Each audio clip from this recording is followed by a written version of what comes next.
טוב, שיתוף אחד אחרון של בוגרת של הקורס, והנה היא נכנסה ישר לנו, לקלחת. תציגי את עצמך שאני אציג אותך.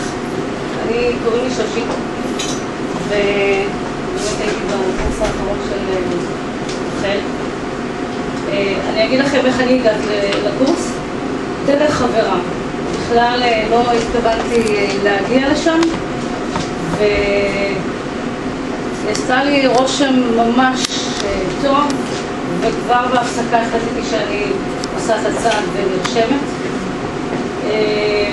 אספר לכם את מהלך השיעורים. בשיעורים הראשונים התוודענו לחברות, שזה היה דבר מדליק. גם היינו קבוצה מאוד קטנה, זה היה מאוד אינטימי ומאוד אישי. רחל במשך הקורס הצליחה גם לשתף את החברות של עצמה, וזה דבר שבעיניי אין אותו לכל מאמן ומאמן, שזה דבר מאוד מאוד ייחודי.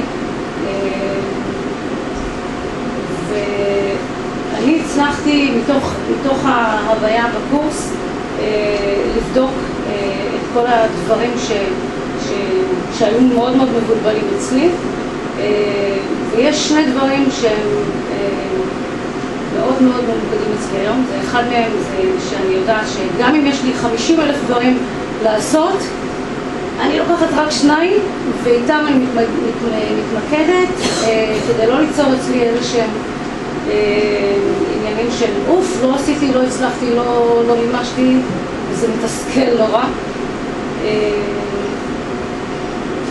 והיום אני יודעת שגם אם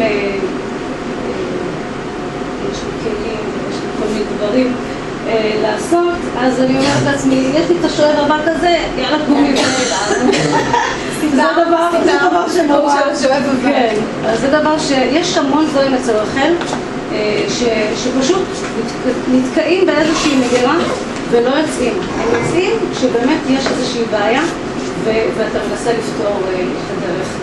יש לך את המעגל הזה ויש לך כל מיני דברים, כל מיני משפטים שהם לא יוצאים עד היום, ואני מאמינה שהם ילכו איתי לאורך כל הדרך. פשוט נהדרת. תודה. חבר'ה, אתם רוצים לשאול את השאלות?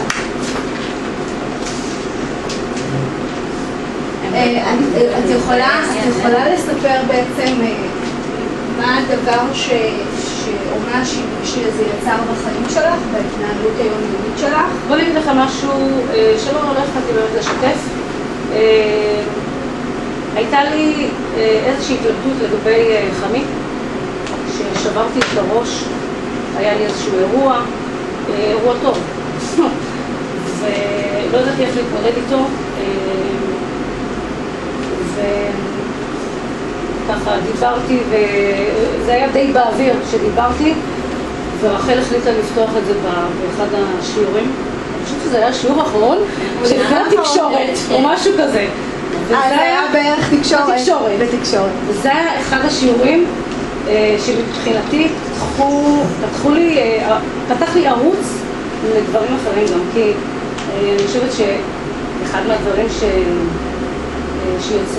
שיוצרים לנו את החיים זה התקשורת, זה הקשר עם אנשים, וזה לפתוח את הלב שלנו, וגם להחליט שאנחנו יודעים את המציאות ולא מדמיינים אותה.